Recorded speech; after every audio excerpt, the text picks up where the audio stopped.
thinking tool. Sometimes I get paid to do it. I'm promoting my business. So when we think creatively, there are ways that it can happen. And it happened to Jason too. You know, he found somebody, he decided he wasn't going to pay for advertising. In fact, he did a deal with them. And he says there, 10 out of 10, you're saving me money. I'm not saving Jason money. Jason's saving himself money because he's thinking differently.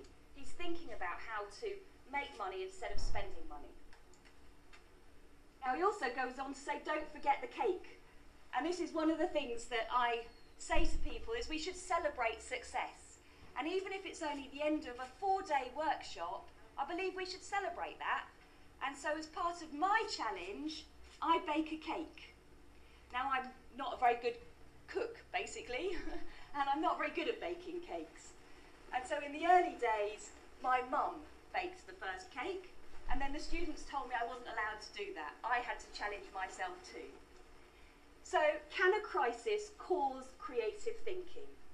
Well, absolutely it can, especially when you start to ice up the cake a little bit. The reason why I illustrate this, in the early days, this is what my cakes look like. More recently, that actually was a photo taken off the internet, so I cheated. But my cakes are looking slightly better. And I show you that because we don't get things right the first time we do them. We don't pick a violin up and suddenly play a concerto piece. It takes practice. And it takes, you know, making a few little mistakes before we can actually get to what it is that we want to do. So I have an attitude which I want to share with you, and that's an attitude of fail fast. Don't waste time trying to get it perfect the first time. Jump in, make a mistake, learn from that mistake, and then jump in again. And keep jumping in, keep making mistakes, keep learning from those, and keep moving forward. That's how you learn to play the violin. That's how you learn to bake cakes. That's how you learn to build businesses and to make your own jobs as well. So we must celebrate success. But the problem with a lot of entrepreneurs, and in fact, you said earlier, you know, we don't want this big success. And entrepreneurs get stuck, you know, where are my £1 million? Where's my fast car? Where are my yachts? Effectively, we're busy chasing rainbows the whole time. We can see that big vision. I want to change the world. I want to do this. I want to do that. But when it comes to the foreground of this picture, most entrepreneurs don't know whether they're turning left or right when they walk out of their front door. And so we need to be thinking about the next step. What are we doing next? What are we actually doing when we walk out of this door that's going to help our future as we move forward? Now, the winds of change can come along all too quickly, and you know, this is actually the recent storm in the Philippines. It puts it in perspective a little bit there, and you know, thoughts and prayers to the people over there who've suddenly been put into a huge crisis that's going to force creative thinking. They're going to find ways to rebuild houses and feed themselves and their families, which aren't written in a book anywhere, which nobody's given them permission to do, but which they're going to find they have to do in order to move forward. And although the situation doesn't necessarily have to be that serious, I want to introduce you to a friend of mine. Now, this is a lady called Carol, who I've known since I was about 15 years old. And a couple of years ago, Carol was working as a chef in a hotel, and she fell on the ice and she broke her leg.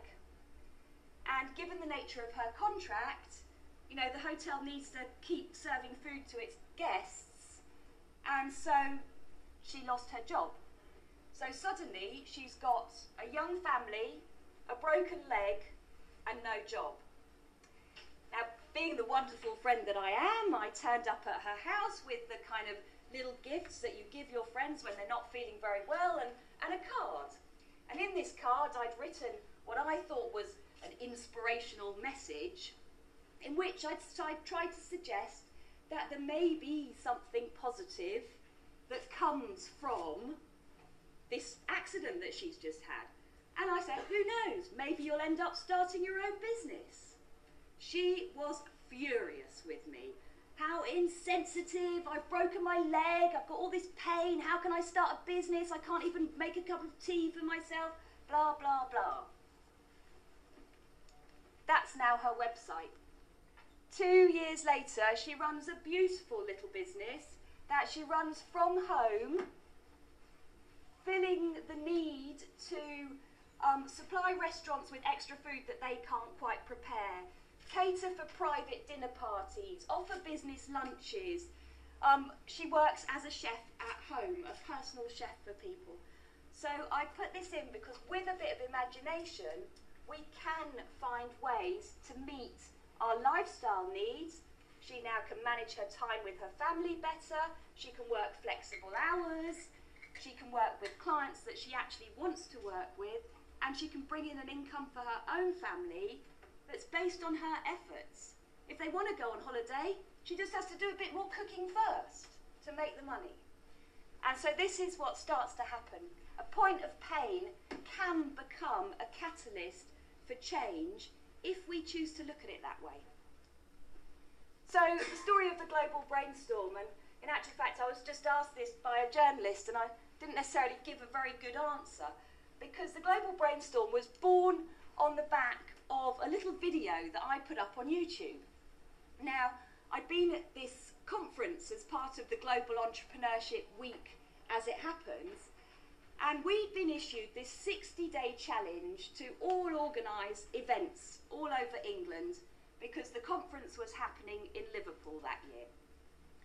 Now, I got onto YouTube, and the nature of this conference, the message had been, we have to be more caring in our attitude, we have to care about other people, we have to be more sharing in our approach, we have to spread our knowledge, and we have to be more daring in what we do too. We have to take those risks that we wouldn't normally.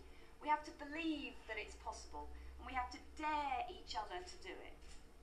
So I put this video up saying, you know, in the spirit of being caring, sharing and daring, blah, blah, blah. And the truth is, suddenly, a whole load of women jumped in on this video, and before we knew it, I had 30 women who over 30 days made each a 3-minute video every morning. And what that happened, for 30 people, we worked together to all start little businesses at the same time. And all of these women now, up in the top corner, Claire, she teaches people how to manage their money better. Star is a big women empowerment coach now in England. She's doing very well for herself. There was lots of businesses that emerged out of there. Yvonne Witter, second down on the left there, she actually has made herself her dream job, and she goes around to weddings and ceremonies and things with a big knife, and she slices the top off a bottle of champagne, and she gets paid to do it. So, you know, when we start to think a little bit imaginatively about what it is we love to do, what we're good at doing, and where people are that they need our services, we can start to make our dream job for ourselves. So smartphones and smart thinking really do connect the world. We can tell ourselves that we need more than what we've got already. You know, I haven't got enough money to do it. I haven't got enough skills to do it. I haven't got the education. I haven't got this. I haven't got that. In actual fact, when we just say to ourselves, I've got what I need, like literally, you know, quite often in your fingertips with this sort of a phone, but with the ability to connect to other people through social media, through the internet as it currently stands, the world's a much, much smaller place. And if we start believing we can do it, we learn what we need to learn as we get there. We learn how to jump over that wall when it's in front of us. But until we get to that wall, we can practice all we like. But it might not be the same wall we practice jumping over, and we can't get over that next one. So each time we learn as we're going, as opposed to needing to get it perfect to start with. So the Global Brainstorm last year, this is its second year of being an event for Global Entrepreneurship Week. Last year we asked what entrepreneurs need to know. And people think they need cash, they think they need money when they're starting a business. But in actual fact, they need connections and they need credibility. So we need to help each other to meet other people. But the credibility part, oh, I've got a special button, that bit there, is really complex and quite important because it's about our beliefs. You know, do I believe in myself? Do I think it's possible? You know, if I'm telling myself it's not possible, straight away. And so we've got to check our own beliefs, our own confidence in ourselves. And that's where we can help each other a little bit. And as the business grows, of course, we then want the market to give us good, positive feedbacks and give us the credibility back that helps the business succeed. So we can't solve the problems that we've got in front of us with the same thinking that created it. We need to disrupt that thinking in order to move forward. And that's really what we're doing. We're going to look at upgrading the thinking, changing the way we're looking at the situation so we can see it slightly better. Now, I don't know if you know who this gentleman is. His name's Dr. Edward de Bono, and he's one of the world's leading experts on thinking.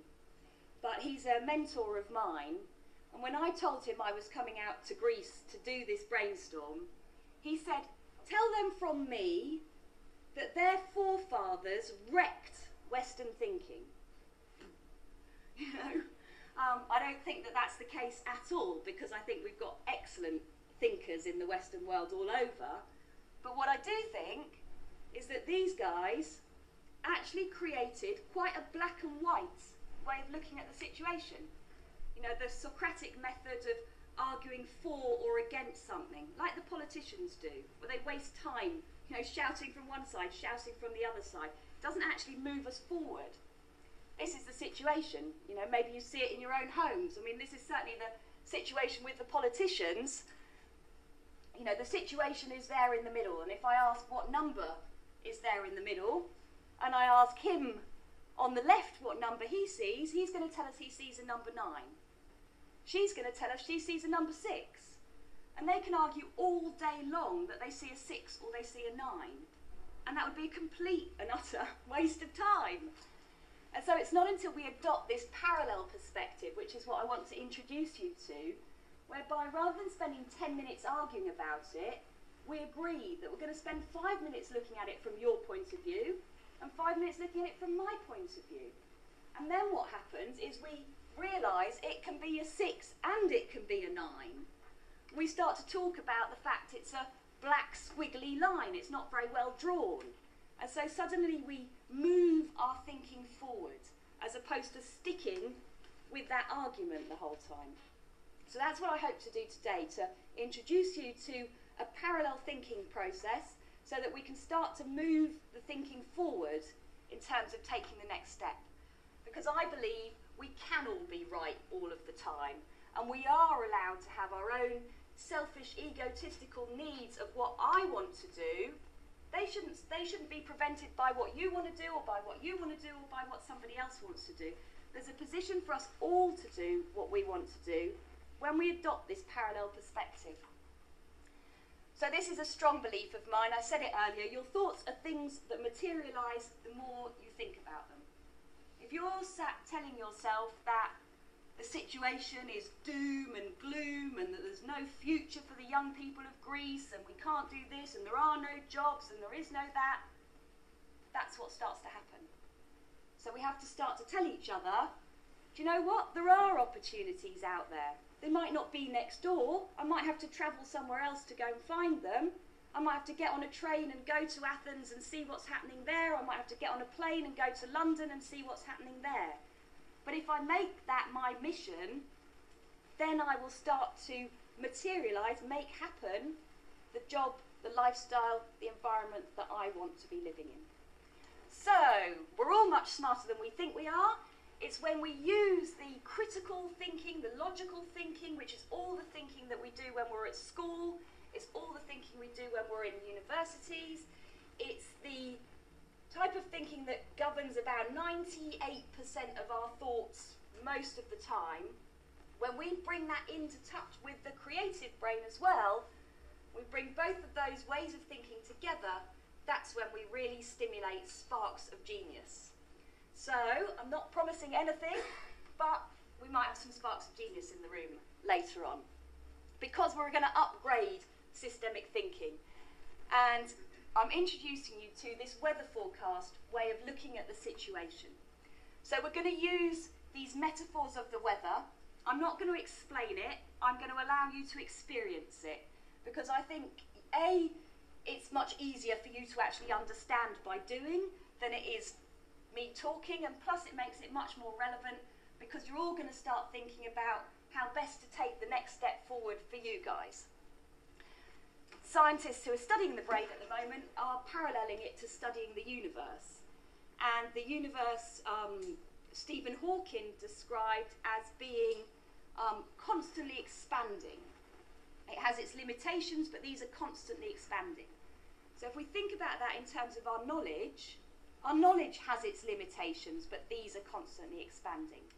And if we think about it in terms of our imagination is infinite, a bit like the universe. So what we're doing here might just be a little drop in the ocean compared to the bigger problems that are going on around the world. But I hope it gives you a chance to put that drop in the ocean so that the ripple effects of it maybe change lives in the future. So let's take the next step. I have somewhere here a big stack of paper, which I'm going to ask people to hand round and take a sheet for themselves, so that everyone has a bit of paper in front of them, because we're going to be drawing some mind maps. Has anyone drawn a mind map before? No? Does anyone know what a mind map is? We've got enough time. Do we know what mind maps even are? Mind maps are those spider-like diagrams that, oh, these guys need paper. We definitely need paper. You guys are taking big steps forward.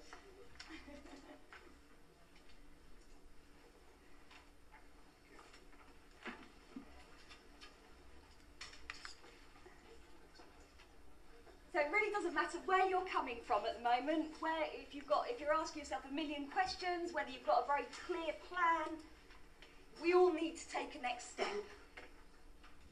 Can everyone hear me at the back? Am I talking okay? Okay. Good. Oh, okay. I'm surrounded by switched on microphones. Let's switch another one on. A little circle of them. So it doesn't matter where we're at, whether we're asking ourselves loads of questions or whether we've got quite a clear way forward. I'm going to invite you, well, we're going to start with the lay of the land, which I wasn't actually going to explain, but it seems like I've got some slides in place, so I now have to. We're going to be looking at the current situation right now. Then we're going to look at it in terms of if it was to suddenly snow. Now, in actual fact, at the moment, we're living in quite a cold, frosty environment. You know, maybe it's a beautiful sunny day, so I'm talking metaphorically, but economically, it feels quite frosty out there as such. We're then going to introduce some sun, so when we look at this on a sunny day, what does it look like?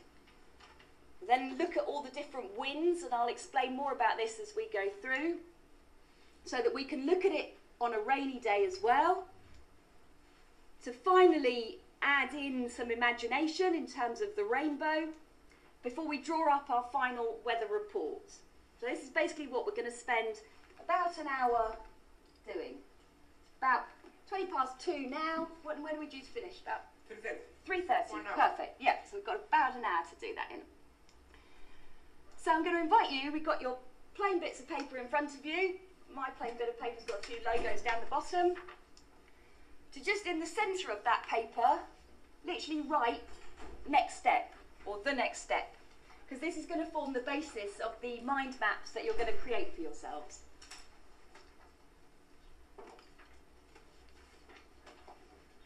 And I'm going to make sure that we don't spend too long in any one particular way of thinking, and that we move through the exercise, perhaps stopping to talk, and if anybody has any passionate points or any questions, or I say anything anybody doesn't understand, wave your hands, use your microphones, interrupt me, ask. Okay? Yes? You have a pen?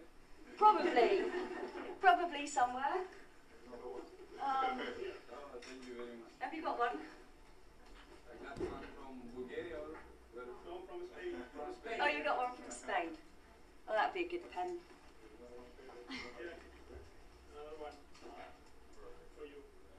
Anybody else? Pen supplier in the corner.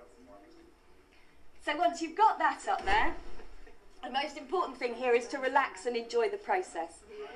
Because when we're scared, there's something that actually happens in the brain that stops us from thinking as creatively as we can. So let your guards down a bit, relax, enjoy this. That's when your brains are really going to get creative.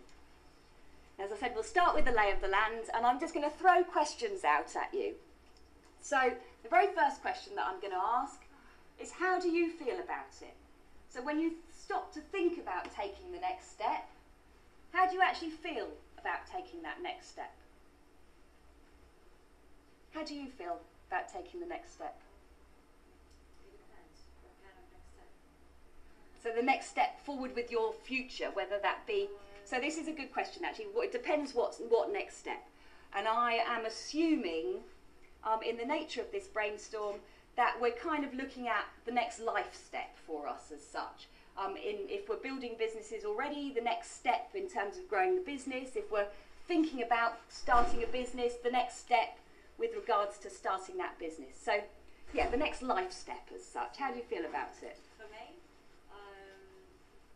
when comes the right time to make the next step, that means that I had already thought the consequences, negative or not. So I feel safe. So you feel quite safe about your next step? Not quite safe, but safe. Okay, well that's a good place to be. How else does anybody else feel about their next step? I'm going to build up a big mind map here. Yep.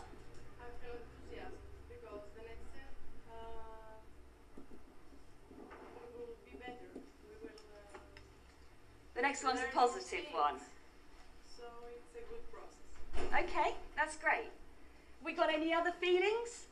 You just want to start to add off to your mind map little branches, writing down the words that you're feeling. And sometimes these are conflicting, if you know what I mean. We can feel excited in one breath and scared in the next breath. And that's okay. It's okay to feel like that. We just want to acknowledge that. One of Edward de Bono says the ancient Greeks wrecked our way of thinking, blah, blah. What they did do was they took a lot of emotion out of our way of thinking. And actually, our emotion is what motivates us. That's what kind of makes us excited to do something if we feel that way, or what makes us scared and makes us not want to do something. So we need to learn to read these emotions and use them as the fuel to help us take these next steps. So once you've written down how you're actually feeling about taking the next step, I'm going to ask you why you're feeling this way. And start to sort of ask yourselves, breathe into that pit in your stomach a little bit. What prompted you to write those words down? Start to ask yourself why and just extend branches from that. Quite often we overlook some of these reasons. They're quite important. Yes? We go out of the comfort zone, so I think this is what make all these feelings. That is being in here in the conference, in the environment, that gives you that sort of enthusiastic feel about it. Yeah. And when we start to realise that, we realise we actually, next time we're not feeling very enthusiastic about life, we need to go and find some enthusiasm to tap into as such, to bring that back up again. Yeah. Has anyone got anything they want to particularly share? Who've we've got any other, how else is anyone feeling about taking the next step forward? Yes, Nicole. I think it's because of the unknown. Because of the unknown, yeah. And earlier this morning we had that same thing, but we had someone feeling scared because of the unknown. And so, we've got that going on, haven't we? But that's fine, because we just identify, well, that's unknown. So now we actually need to know more about it in order to understand where we're going. So what are the facts that we know that support any of these views? So, what would you know that makes you feel safe about your situation? What do you know that makes you feel enthusiastic about it? What do you know that makes you feel excited about it? What are the things that we actually know about our current situation? Now we know at the moment that the economy's not great. We know as well that the politicians aren't necessarily making the decisions fast enough for those changes to come about as we want them to. So that means that we can start to say that we can sort of know that we can't necessarily rely on, you know, the powers, the big masses to solve our problems here. We're going to have to solve them for ourselves a little bit. Also, what do you know about your situation that's actually true? Effectively, what we're doing here, if we're building a jigsaw puzzle up of our life, we're starting off by putting the 4 cornerstones in.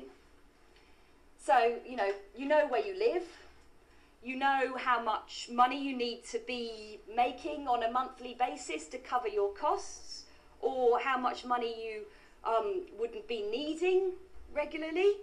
You know what constraints there are on your time, whether you've got to be at university from Monday to Friday, for instance, or whether you've got to rush home for your family, whatever it might be. We know certain constraints to our life.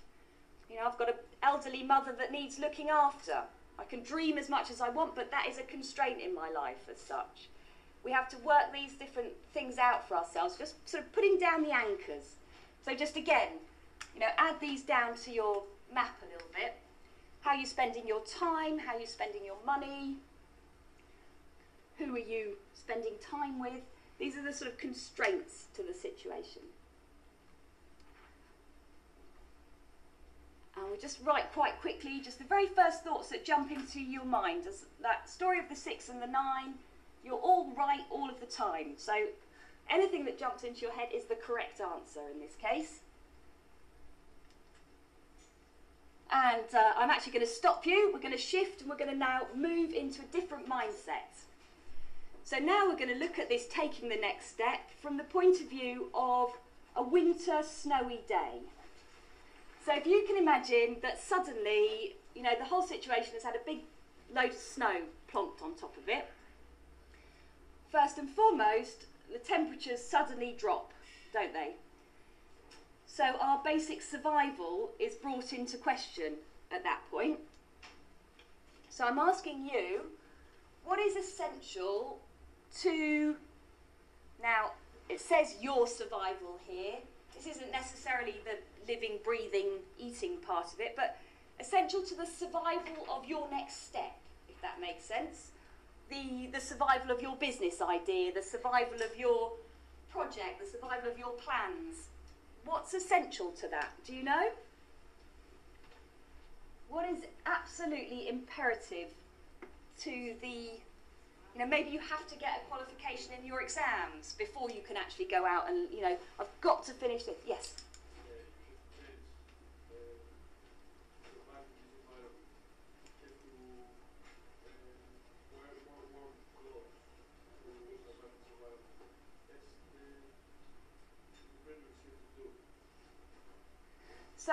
So that's a good analogy in the sense, in the snow we have to put on a few extra clothes so that we don't get so cold. Now if we're starting a business in a recession, which is effectively a cold climate, then we have to do the same thing. We have to put on a few more layers to it to make it a bit more solid. That might mean that we have to find a few other different client revenues. The chef at home business, we can't just sell to English tourists anymore.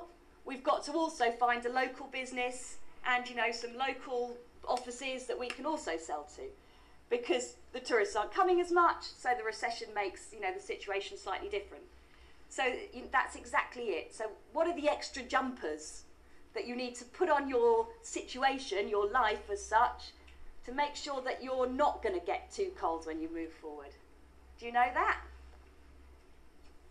What becomes essential to surviving in that way?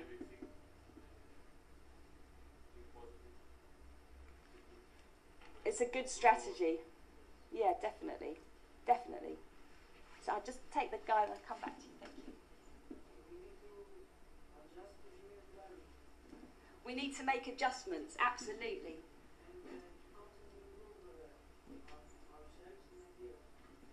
Constantly improve ourselves. Yeah, that's a very good one. Now, if you think about, you know, what happens to a tree when it snows, is effectively it gets rid of all its branches and it sort of brings it back to its, you know, I'm not going to look after all of my extremities, I'm just going to look after my core, if that makes sense. The tree sort of protects itself, it simplifies the situation, so it only has to look after a little bit of it. And so again, that's the same sort of thing that we need to be thinking about. And the snow also covers up all of the details, doesn't it? So what remains important to us when we kind of cover up the details? What are the aspects that really stand out to us?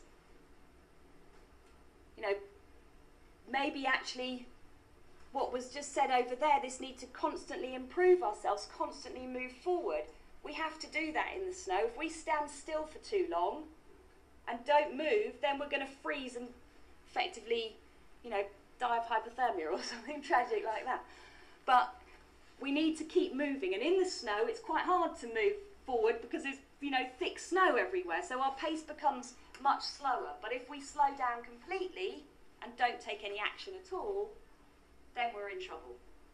So yes, how are we keeping moving? And in the snow, you know, one of the things that happens when people need to keep moving is the snowplows come out and they start to clear the roads. And so in the context of your life right now, what are those roads that you need to keep clear to keep yourself able to move forward? I think we were talking in the break, and somebody was suggesting that they were quite keen to work in childcare.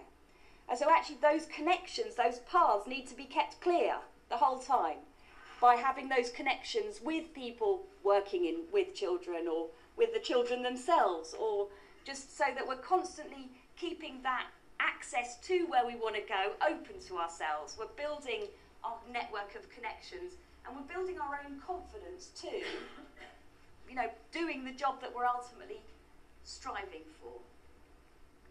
Is this making sense to people? No? Good. Carry on.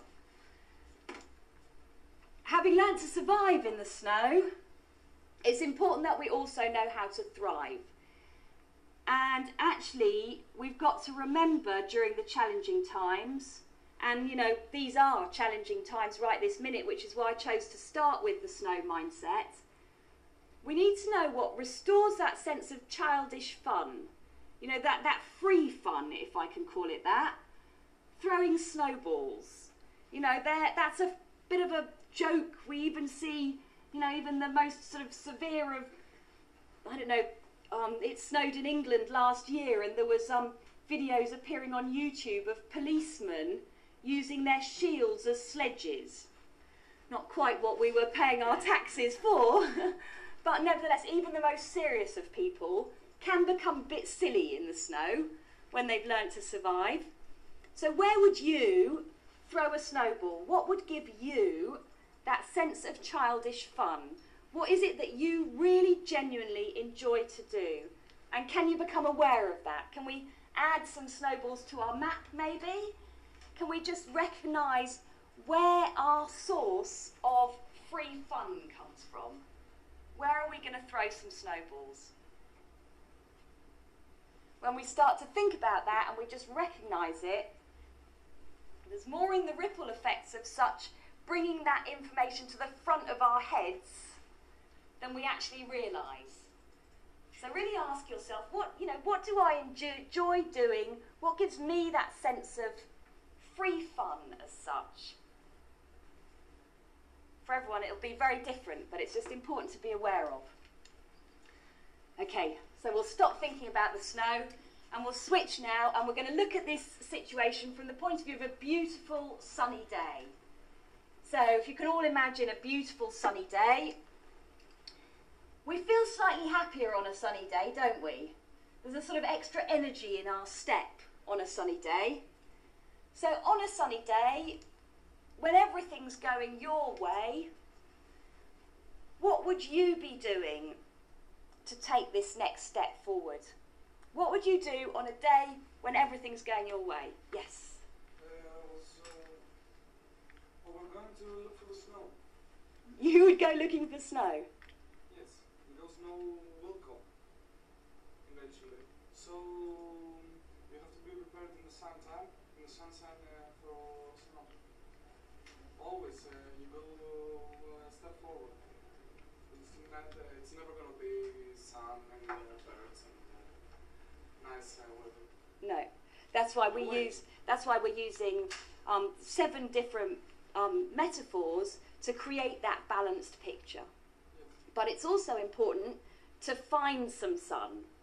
You know, for anyone that Of course. stays sort of locked up in their bedrooms in a dark room 24/7, you know, they soon get ill, and you know, we need that vitamin B to give us, you know, vitality. And so on a beautiful sunny day, when it is actually a sunny day, you would be harvesting the fruits. Yes. Exactly, which is perfect, which is a good thing to be doing. What else would you be wanting to happen on a sunny day? Who would you want to spend time with? What would you want to be doing? I would like to spend some time with my friends, with my family, or both. Okay? Have fun. Have fun after I do. Yeah? So what is having fun? What do you say? Or I'm just asking in general to everybody, what does having fun represent to them? What is the ideal outcome that they're after? You know, yes? Going to Piccadilly Square for shopping. Going shopping in Piccadilly Square. Okay. Okay. Now, how could you make going shopping in Piccadilly Square a profitable exercise? Actually, I don't think it can be. Why not? Maybe, okay, if I get married with a UK, I think that's the solution for my problems. Because maybe she can put me up in London and everything will be okay. Do you know, I will start looking for a new job then. based on the research this morning, that's exactly what you need to do. Find foreign husbands and wives.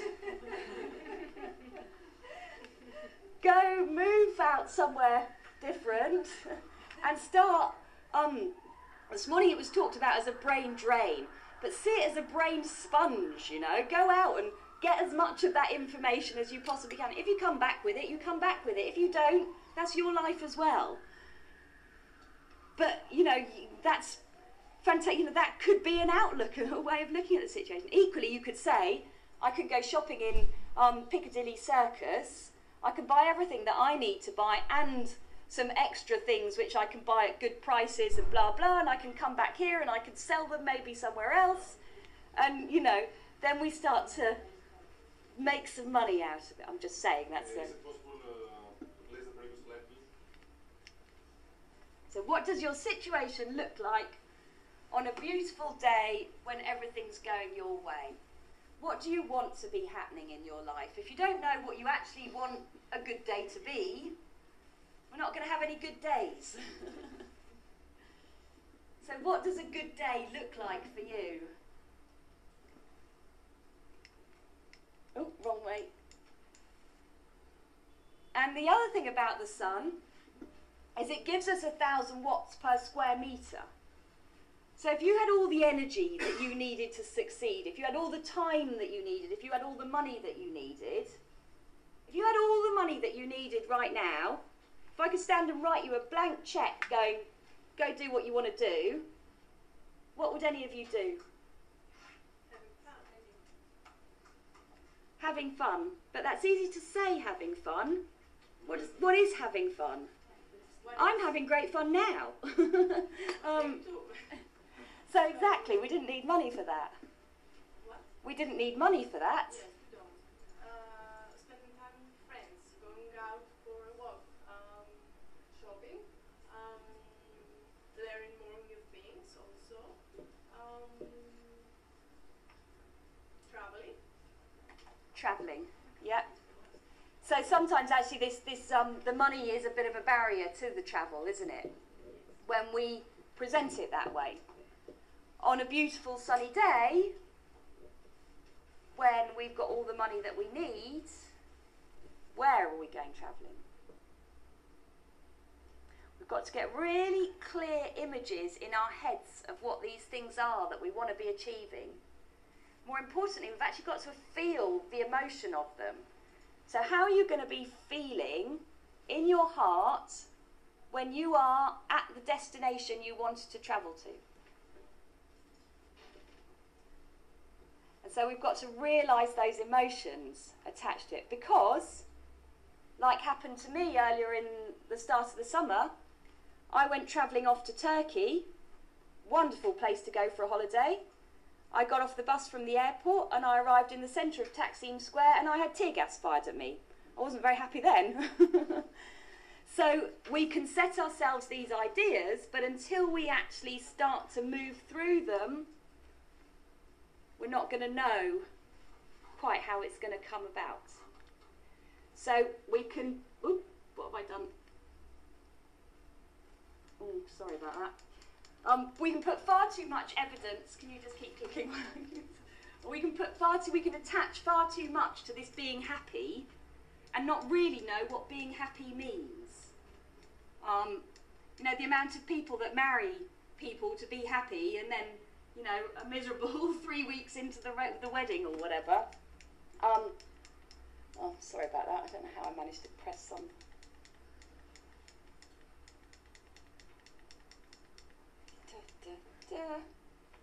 There we go.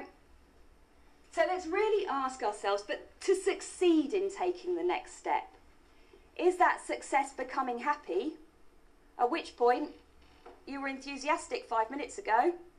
We've achieved that already. So what is the next step that we're actually wanting to take with our lives? And how would we take that if money was no object whatsoever? Because we see money as being too much of a block. I mentioned just before the break, a friend of mine who'd gone out to live in a ski resort and built quite a nice business for himself doing that.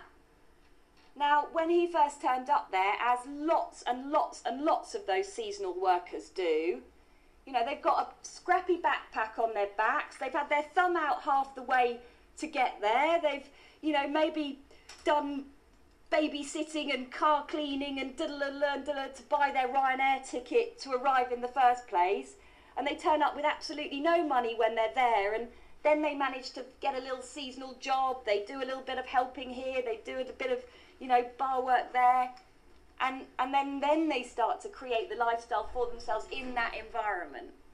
So we can put blocks in our minds straight away, but the sunny mindset encourages us to broaden our horizons by asking ourselves, if money was no object, what would I then be doing to succeed? You can just keep drawing out on your map as we go through this. And the other thing that happens on a sunny day is we start to look up and out, don't we? We see the horizon a little bit more. On a rainy day, we walk with our head to the ground. On a sunny day, we do look up. So if you're looking up towards your future as such, the horizon line, what does that look like on a beautiful sunny day? Not on a snowy day like the one that we're actually living, but on a beautiful sunny day when it feels like the world's going your way. What does your future start to look like then? How do you want it to look like, more importantly?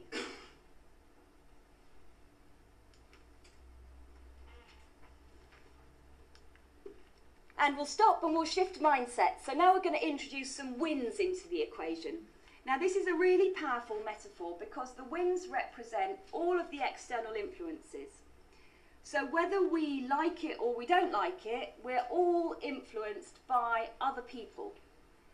And if we're not aware of that, then we're a bit like a boat sitting on the ocean being blown about in all sorts of different directions. That's why it's important that we know where we want to go, so that we can start to harness that wind to carry us there. So, well, I mean, I put this picture in just to purely say we can never control the wind. So often people spend time in life trying to control other people. And we can't control other people, we can only ever harness their energy by setting our sails correctly. So when we look at the local winds within the context of our environment, our local winds might be our friends and family, they might be our colleagues and peers, they might be our tutors and teachers, our mentors. They're the things that we sort of surround ourselves with every day. They're the games that we play on the internet, they're the communities that we hang out in, they're the Facebook pages that we're a member of, they're the books that we read. These all influence us. So I'm just inviting you to just name some of the local winds in your environment. And, you know, like Hurricane Katrina and all of these, they just have names, winds, so you could just literally name them. We're not saying that we love any of these winds anymore or we love them any less. We're just simply recognising that anybody that exists outside of our control is a little bit like a wind. They can blow through our environment, they can pick us up and they can carry us off. You know, our friends, they can come in, come on, let's go and do something fun, and suddenly they've carried us off to do something fun. Or they can go, oh no, what are you doing that for? You don't want to do that. And suddenly they've kind of killed the energy on what it is we're doing. So we're just recognising, are these warm, gentle breezes filling our sails and carrying us forward? Or are these icy cold gusts holding us back? We don't necessarily know the answer, but we're just recognising these people. And now we're going to look at the prevailing winds as well, which are those big, strong overhead currents. And we don't want to be battling into prevailing winds because that will absolutely exhaust us. So, you know, arguably the political situation is one big prevailing wind. And if we as an individual go to try and battle against the laws and legislations, we're going to find ourselves exhausted pretty quickly.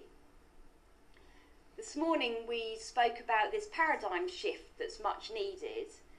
And the professor sort of mentioned the need for it to come bottom down, and I was a bit outspoken and said that I believed we'd see it coming actually from a bottom up. And that's because the prevailing winds that we've got in terms of the political situation at the moment, they're losing strength. And you know, we see that on the streets of Athens, on the streets of Istanbul. Currently, it's being challenged, and the strength in the wind is actually in this room. You know, it's on the streets. It's the people who've got the hearts and minds that want to make a difference for the future. So we recognise what these winds actually are and how we want to become part of them, or how we want to harness that energy to carry us towards where we want to go. One of the big prevailing winds that's come out of this conference is get mobile. You know, be prepared to move and go and explore different places. And if you can't find what you're looking for right here, that doesn't mean it doesn't exist. It's a question of getting mobile and going off and seeing what's going on. So how can we start to, you know, harness that energy? What winds are there that we can actually work with? Well, you know, we were told about the Erasmus scheme and the Leonardo da Vinci project and all of these sorts of things. Can we harness those winds? They're there for us to harness. Or are we just going to harness the negative wind, the prevailing winds of the media that sort of tell us it's doom and gloom and, you know, our generation's written off and there is no future for us? Do we want to harness those winds? And I mean, these choices are all your choices to make, but you've got to learn how to navigate what's there for you, as opposed to, you know, either giving up on it or allowing it just to push you about wherever it wants to go, which is what happens at the end of the day. You know, that boat sitting on the ocean, if it hasn't got an anchor down or it hasn't decided where it wants to go, it just gets battered about by all of these strong winds. So recognise that, and just name some of the prevailing winds that either you want to capture or that you're being influenced by, maybe even in a negative way, that you want to start, you know, putting a windbreak up to and turning away from, so you're not harnessing them, so you're not being affected by them. Just give them a little bit of thought and recognise them for what they are. We're then going to add some strong winds into this. So, you know, it might be that there's various different strong influences going on at the moment. You know, Andreas has been a bit of a strong influence in my being here today. Thank you very much for inviting me.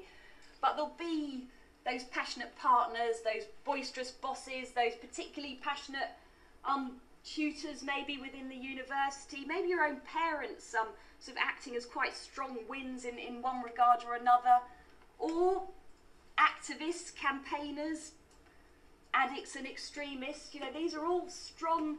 Anyone that's ever sort of had a close friendship or known anyone with an addiction, it's amazing how much that can suddenly capture your attention. You're suddenly influenced by that, even though you don't mean to be. So you've got to see that for what it is and realise whether you're setting your sails to move away from it or towards it as such. You know, the hurricane that I mentioned in the Philippines, suddenly that strong wind arrives and you're not thinking about anything else at that point. That's the only thing you can actually focus on. So these are a bit like hurricanes and tornadoes, to be honest with you. And if there are any hurricanes and tornadoes in your life at the moment, they're worth just recognising for that. As I say, we don't love them any less or any more.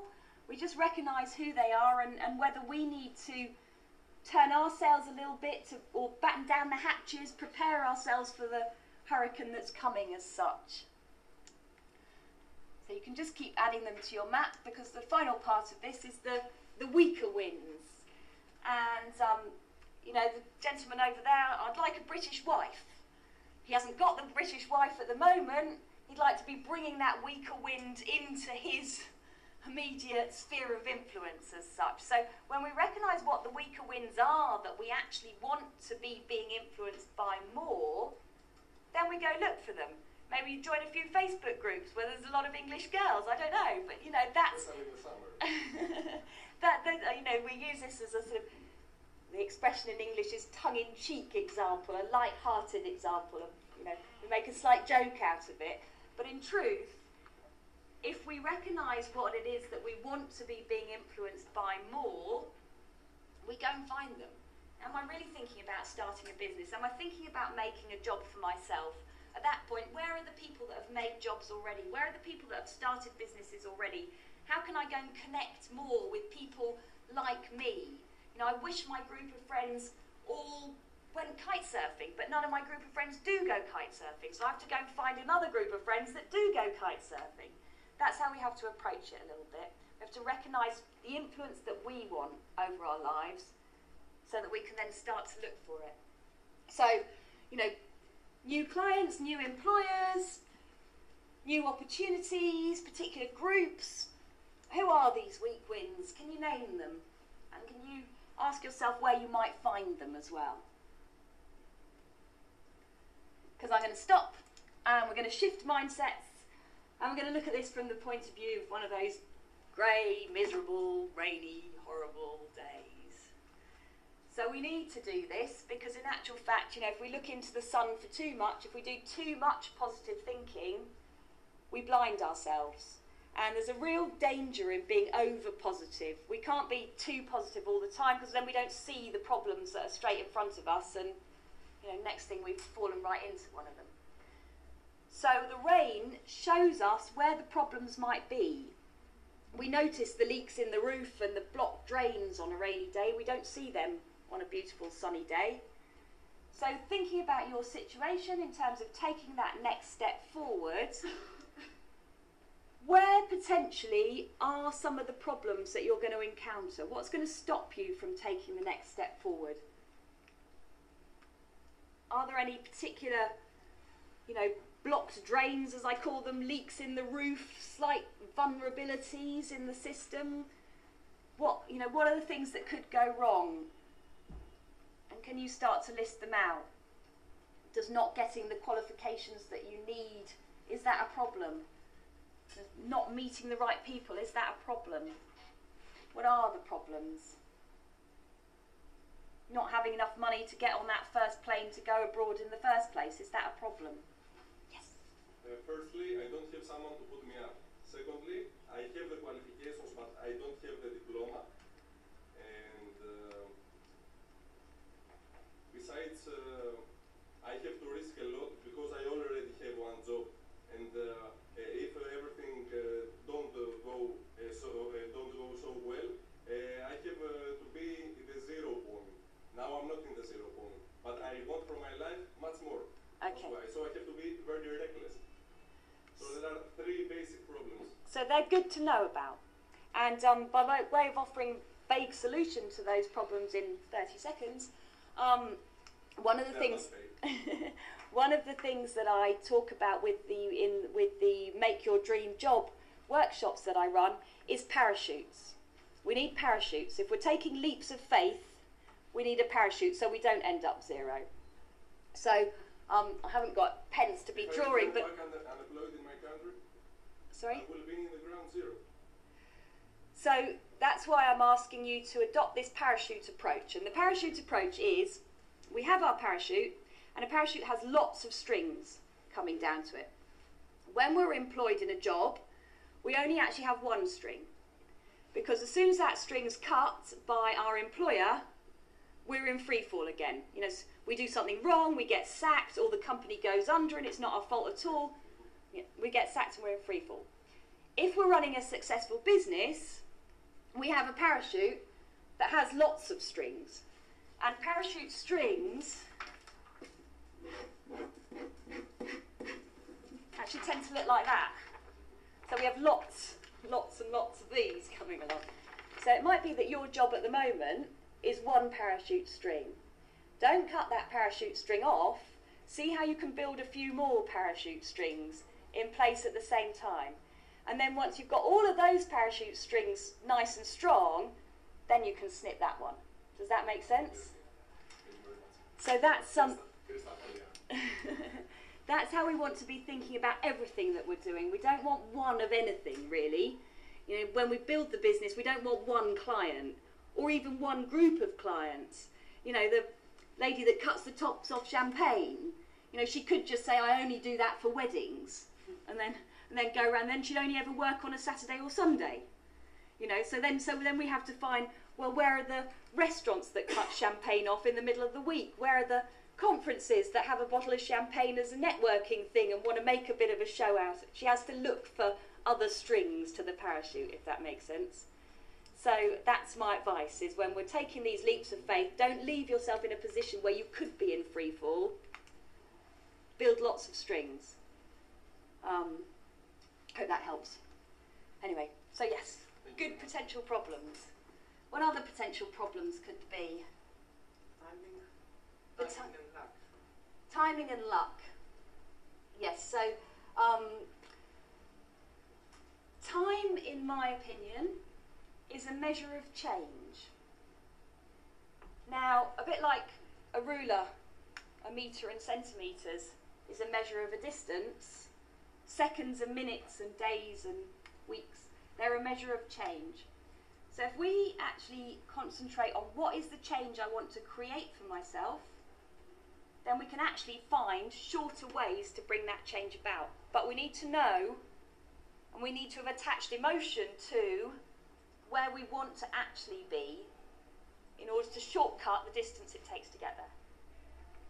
But yes, we you know, the timings of the current prevailing winds, the current society, we've now got to work within that. We can't change that. And so that's where we have to change ourselves to, you know, there's no point launching a high-end training product for people out of work because they haven't got the money to pay for it. So we have to look at how we're going into the different markets as such. What other problems have we got? Nobody prepared to voice them. Once you've noticed your own problems and added them to the map, really ask yourself what actually happens when it does all go wrong. And we can ask ourselves this question sat here, you know, in a relatively safe environment in the comfort of the room. And when we do allow ourselves to take that imagination thing, I did it a little bit when I started my very first business, and I actually had bought a house at the time, and I sold that house and put the house into the business and used that to fund the development of my cookware business. And you know, you sit back and you're like, what happens if this all goes wrong? And the truth is, if it went really, really, really wrong and I ended up homeless living on the streets of Brighton, which is where I live in the south of England, you know, I suddenly realised, okay, well, hang on a second, I'm doing all this marketing training at the moment. It's back in 2004, 2005. I'm doing all this marketing training at the moment if I do end up in a cardboard box at Brighton Station, I'll have the best little sign written to give me my 10p's. I'll soon be getting 10p's off everybody. I'll soon find a shelter and I'll soon be moving back on again. So although that's like extreme imagining, when we realise what could actually go wrong, we put ourselves in a position where we can cope with the fear. Does that make sense? We can actually manage that fear by recognising that, do you know what, actually, yeah, it'll be bad for a couple of months, yeah, I'll be miserable, it'll be horrible, my friends and family will all think I'm gone mad and I'm living in a cardboard box at Brighton Station, but I will survive and I'll stay alive, you know, provided I don't turn into a heroin addict, stay clear of heroin, and I'll stay alive and I'll get back. And so, you know, with that in mind, that's really how we need to be looking at this situation. Allow yourself to see that worst case scenario so that you can then let go of all the fear and you can just start thinking creatively to move forward from it. Yeah? And of course, what can we do to actually stop these problems from happening? You know, on a rainy day, we carry an umbrella, we put gumboots on, we wear a raincoat, we take some precautions. So what precautions can you start to take to stop some of these problems from coming about in the first place? And that's where I think, you know, I say we sort of add a few extra strings to the parachute as such to stop it from failing. What can we start to do to stop some of these problems from happening? Yes, please. Prepare myself for failure again. So prepare yourself for... Prepare myself for failure again. Oh, okay, yeah, yeah. Prepare. So just to be prepared for it. And sometimes that's as much of a mental preparation as anything. So, someone who's learning to do a skateboard trick. It's not necessarily building a business, but, you know, the same sort of thing. Oh, the violin example I used earlier. Someone that's learning to play the violin, if they prepare themselves for failure, what does that mean? That means they go